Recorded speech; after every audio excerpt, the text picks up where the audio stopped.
Welcome to Meldon Law and Friends. I'm Jeffrey Meldon, founder and attorney at Meldon Law, serving North Central Florida since 1971. And we're very excited to have you on the watching and listening to the show today. We got some great guests. You're going to really find them engaging and informative. A couple things going on in the community here. Of course, Meldon Law has been supporting local community events for 54 years.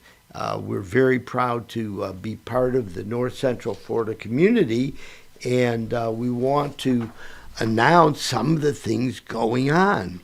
Rock the Country concert in Ocala, May 10th at 12 p.m. at the Florida Horse Park. Live entertainment, and we're going to keep the vibes going all day long. There's a gala in the Villages at the Sharon Morris. Significant Productions is inviting everyone to celebrate a decade on stage. So it's going to be pretty cool. Years of artists, community, and the impact on the Villages at the Sharon. The founders, Jason Godkin and Whitney Morris, will be there, and it's going to be a blast. Entertainment, there's going to be silent auctions and all kinds of things going on. The 10th annual GCM Food Fest in Gainesville on April 17th at Celebration Point. It's going to be a blast. The Best Restoration and Comfort Temp are going to be there. And it's going to be a food festival, April 17th. I believe it's a Thursday. And come at 5:30 to 9:30 at Celebration Point outside. 50 restaurants are going to be there. So don't miss it and check it out. Admission is free. Leo Piedra is going to be providing the music.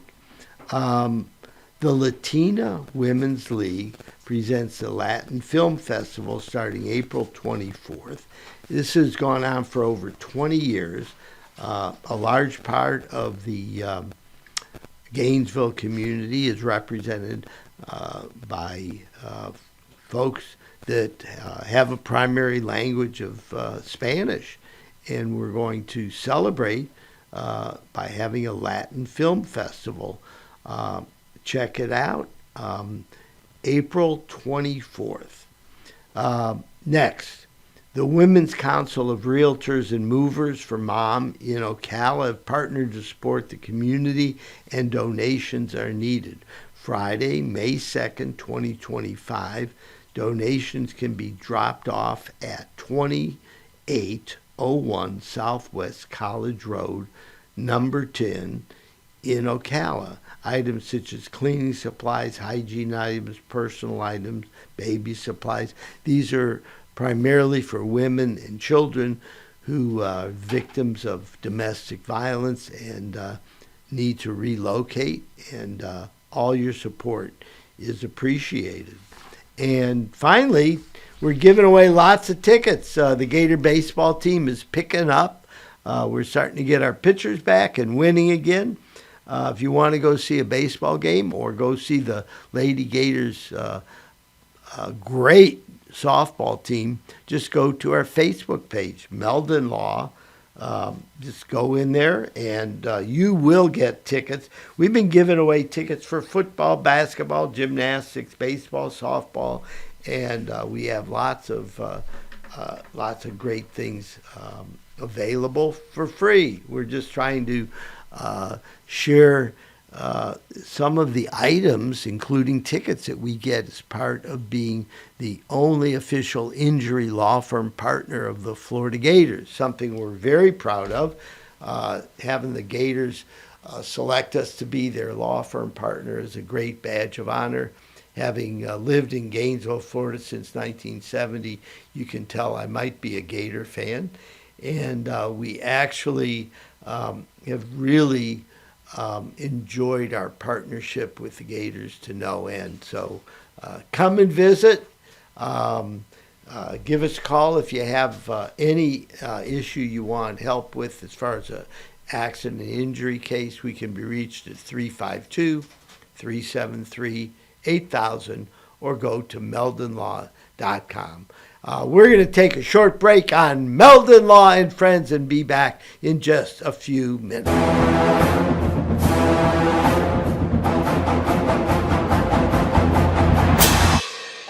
Jeffrey, what are you doing? Well, I'm joining the band, of course. Since Meldon Law is the official law firm partner of the Florida Gators, I want to help. Dad, we're litigators. Let's stick to helping people in the courtroom. Well, can we still hang out and jam a little bit?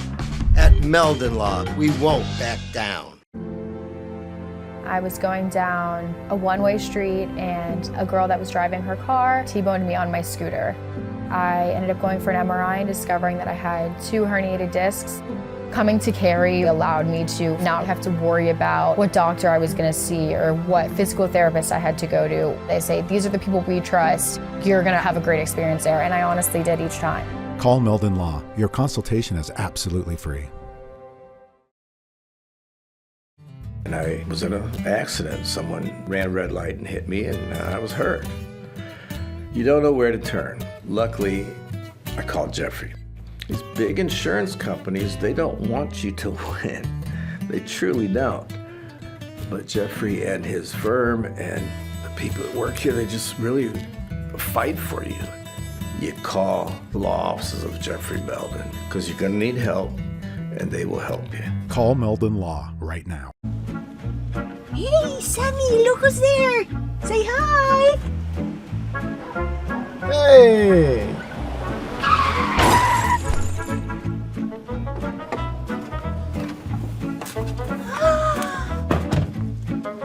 You again! Meldon Law, Jeffrey speaking. Jeffrey! Somebody else hit us here! Here we go again. Welcome back to Meldon Law and Friends. I'm Jeffrey Meldon, founder and attorney at Meldon Law, and we have a great show for you today. It's really exciting for me to welcome Patrick Gruninger. Is that how you pronounce it? Very good. Okay, yes, I got thank it. And Patrick's the founder of Alachua Greens.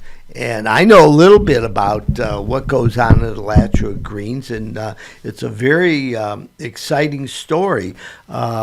Before we get into that, Patrick, I wanted to go through your journey to our great town of Alachua in Alachua County. A lot of people don't know that, but there's a town of Alachua in Alachua County, and it's really a pretty amazing town with all kinds of exciting adventures going on, and they're building a great community there. You were born in Zurich, Switzerland, and made your way here. What was it like growing up in Zurich? Well, I want to say it was the old town old time where literally I would walk with a 5-liter bucket to the close by dairy farm to get our milk, and whenever we were there we would pick up whatever they were growing at the time, potatoes or corn or whatever. So I very early on in my life I got a relationship to agriculture, to food, animals, and so, but it was a very small town really. I think the population back then was maybe 2,000-3,000, so most people knew each other.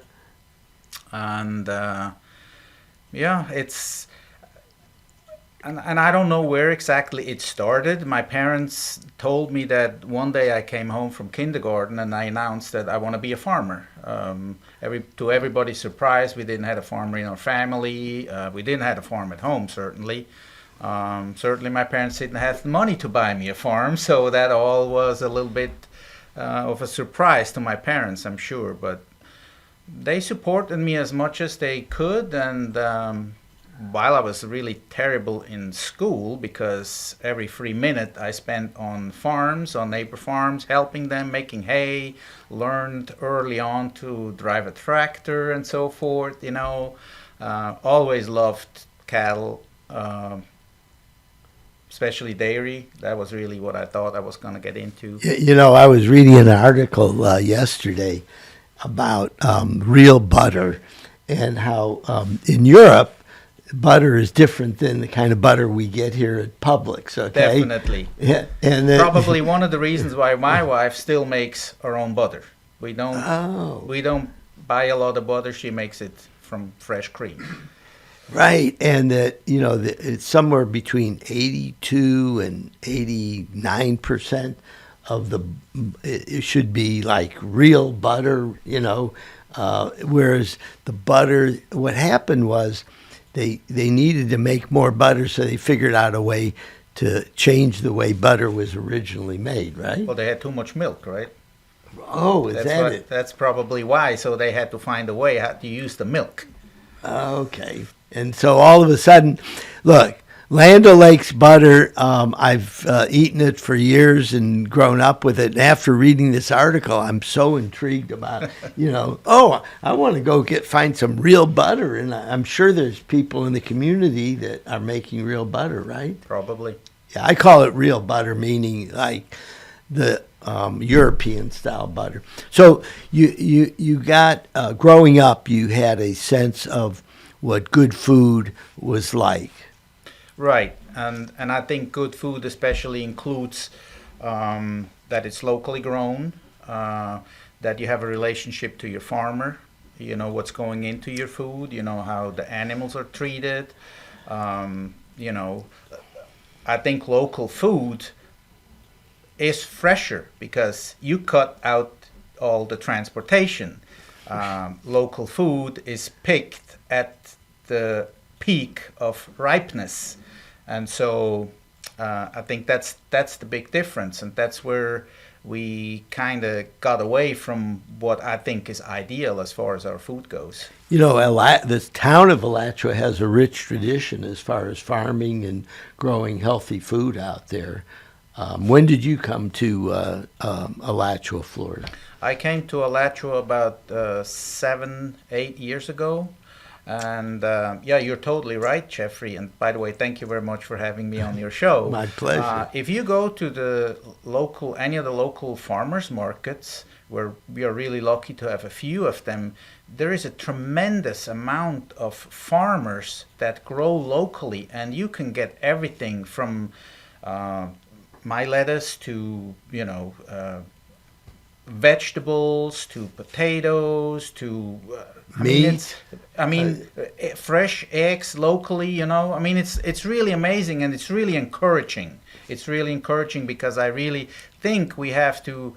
And what I have seen on those markets, they all are very willing to share their story and show you, how they produce, and I think this is very important. If you talk to young people, a lot of them, they don't even know where their stuff is coming from, or this is so important if you want to make a difference in your health, in your stress level. All this has a lot to do with healthy, fresh eating.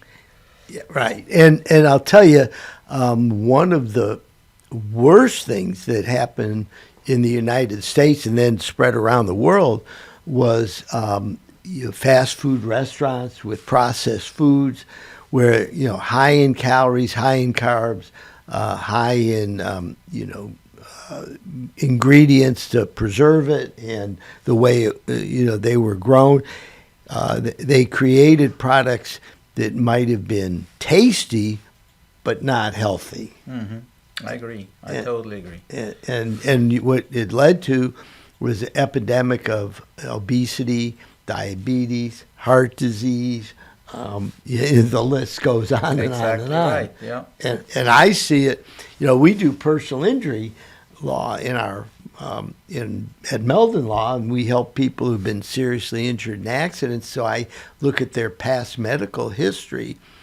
And young people in their 30s, 40s, and 50s who have not eaten healthy. I see them, being diabetic. Someone at 35 or 40 already being diabetic. Heart disease, heart problems. So I'm very interested in, what you've been doing in order to create better food for us to eat. So you came to Gainesville 7 or 8 years ago, and what was, what did you do when you got here? How did you get involved in our community? Well, it started a while ago. I used to have a horse farm, and I kind of really got upset when I went to the grocery store and I bought, apples, and I bought my lettuce, and I brought it home, vegetables and so forth, and I brought it home, and if I didn't use it within 2 days, most of it has gone bad, and I had to throw it out. And I felt like apples, the skin got like really, really tough, and I wasn't used to that. They weren't really juicy anymore. They had no flavor, and I just thought like, okay, there has to be a better way. And so I started gardening. But Florida is very harsh. I mean, it's, and we have a lot of microclimates. I mean, I live in Alachua. We have at least 7 to 9 hard frosts every year. And in the summer, it's hot, and we have either too little or too much rain. So I started reading and learning about hydroponic farms. And I came across the company Freight Farms in Boston. They basically upcycle shipping containers, and they put a hydroponic system into the shipping container. So there's a 10 by 40 shipping container. And there are 2 systems in there. There's a nursery station where I grow from a grow plug, a peace moth, and a seed, a GMO-free seed, and it goes to a fully grown head of lettuce in 7 weeks. And I don't have the risk of it being too hot or too cold, or not enough water, or too much water, because I can control everything. I can control how much sun, I can control how much water. Thanks to a computer, I know exactly what this lettuce needs as far as nutrient goes, and the computer automatically feeds it into the water. The water gets constantly filtered. It gets constantly analyzed as far as water temperature and pH, because depending on water temperature and pH, the plant can absorb more or less of the nutrients, and so it's the ideal environment for this piece of lettuce. And furthermore, when you go to the grocery store and you buy a head of lettuce, it's dead. It's a dead piece of lettuce. Well, mine is still a living plant because I harvest with the grow plug intact. So when you buy my head of lettuce, you get a live plant. You can actually, I had a customer last week. They told me she put it in the soil at home, or just in a cup with water, and it would just stay like this for forever and look nice, 4 or 5 weeks. Well, now I can tell you, if you put this in your fridge, it'll last for 2 weeks for sure. Freight Farm says 3 weeks. I want to be on the safe side, and I tell you 2 weeks. So think about the fact that the travel, that when you go to your grocery store, Publix or whatever, they have to create a food supply where the food is going to be traveling when it's at its best, really. Right? And not only that, they're growing it outside, which means they've got pests. Oh. So they're using pest control in order to create a product that is shiny if it's an apple, or looks good, right? Well, they put wax on it or what have you, and I'm glad you bring this up about the pests. Anybody that has ever grown anything in Florida knows it's almost impossible to grow, and usually it always seems like if you have berries, I go out tonight and I go like, oh, they'd be perfect tomorrow. Well, unfortunately, some kind of animal ate them overnight, or just destroyed half of them, or whatever. Because they knew they were perfect. So I'm really thrilled to tell you that I do not use any chemical whatsoever. No pesticides, no herbicides. because it's in a controlled environment, and so there is no need for it. Now, I do have an occasional gnat in the farm, etc. But I use I use like sticky tapes or stuff like that to deal with an occasion. Deal with those. So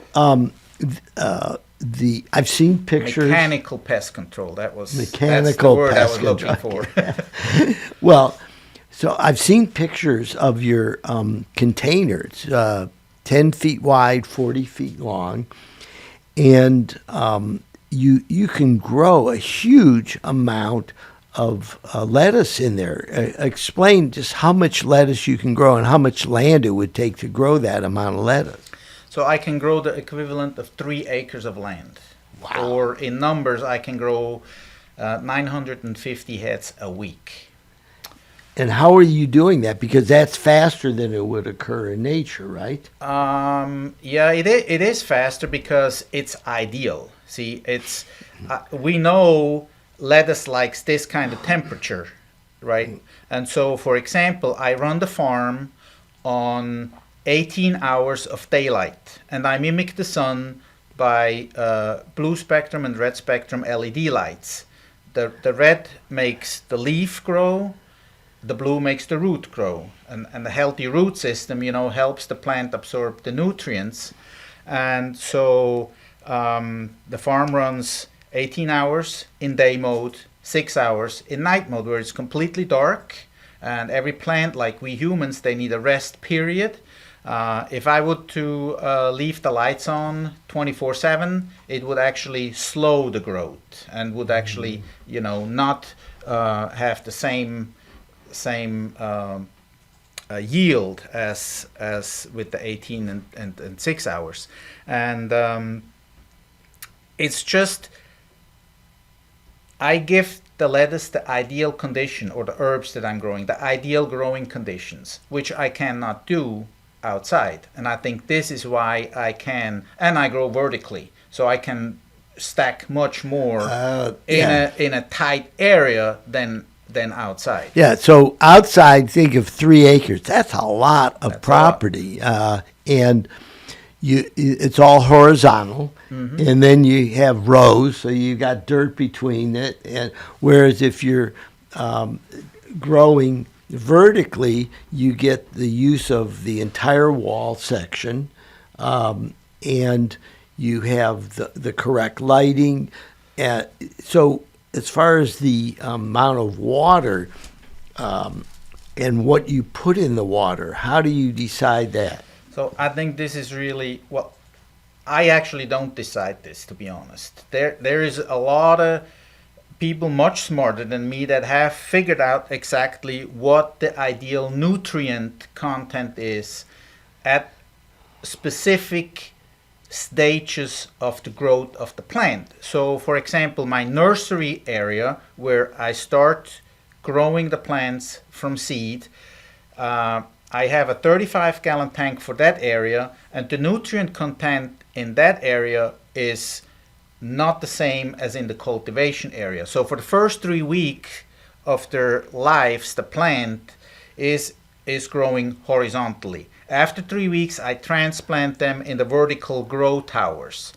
And in the nursery, it's flood irrigation. Every 8 hours, the tables are flooding with water. The plant absorbs the water. It recirculates. It gravity drains back into the tank.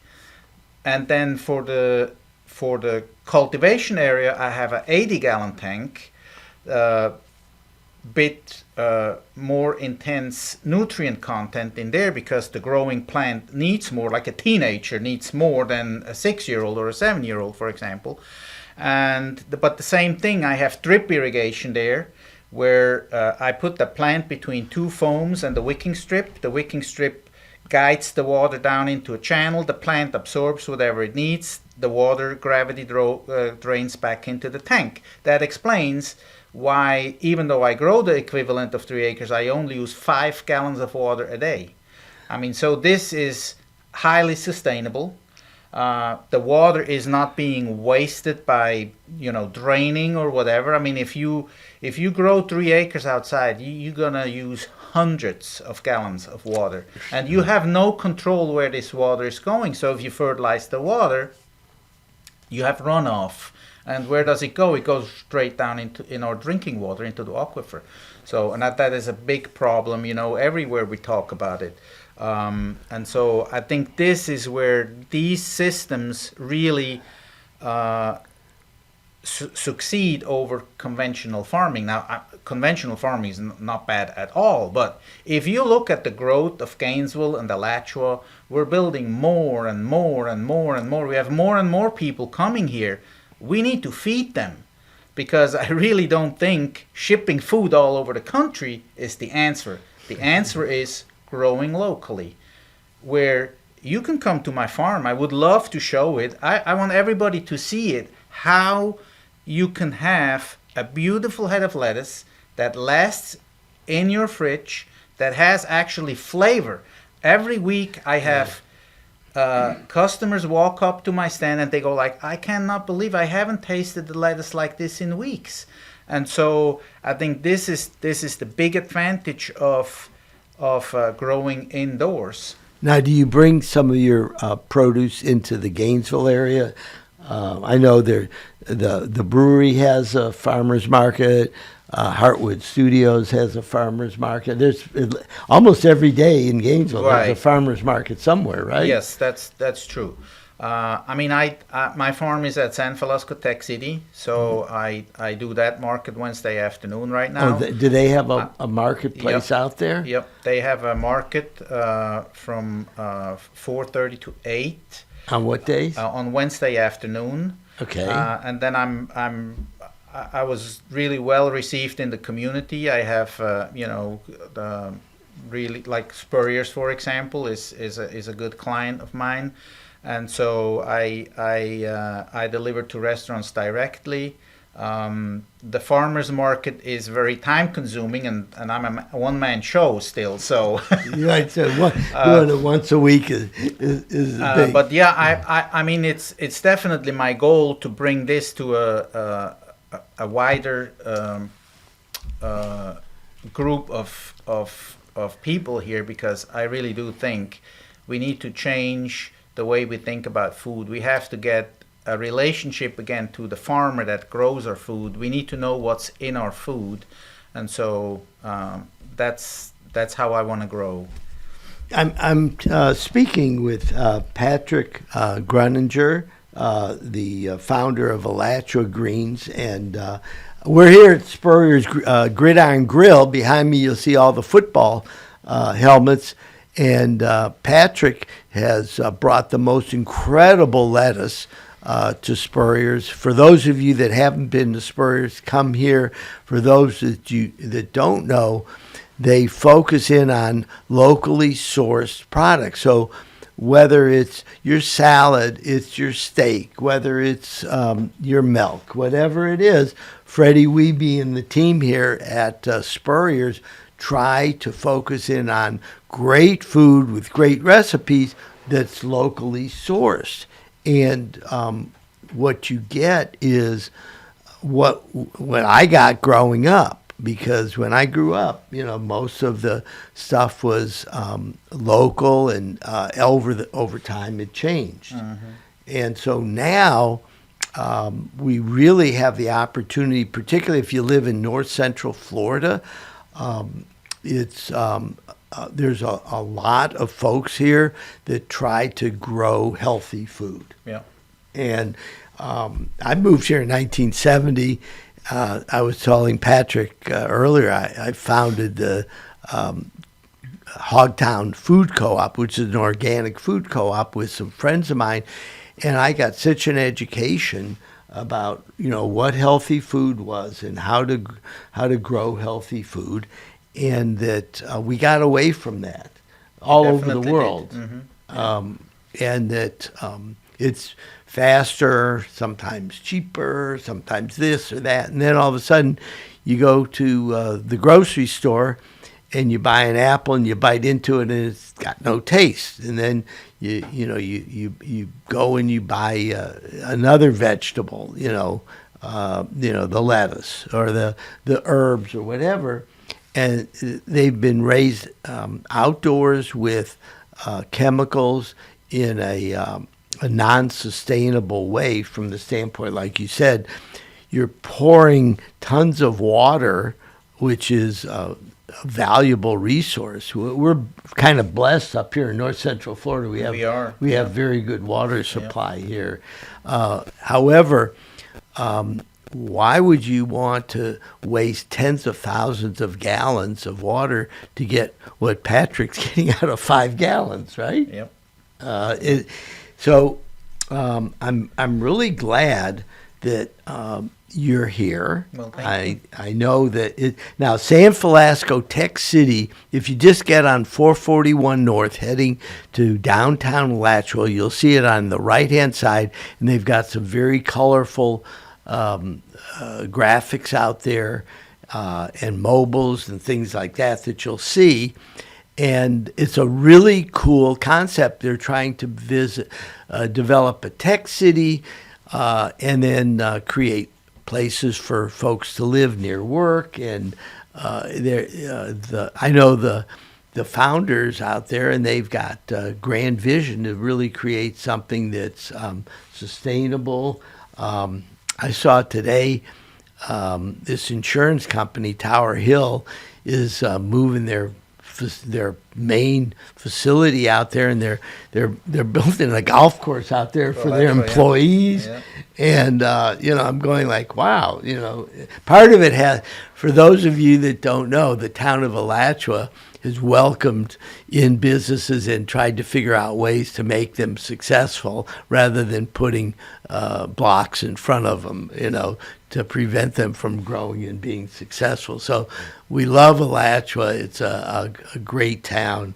And it's a good life community. It's a great life community. I mean, I know so many people out there that are really, going back 50 years and more, who are always into trying to create healthy food out there.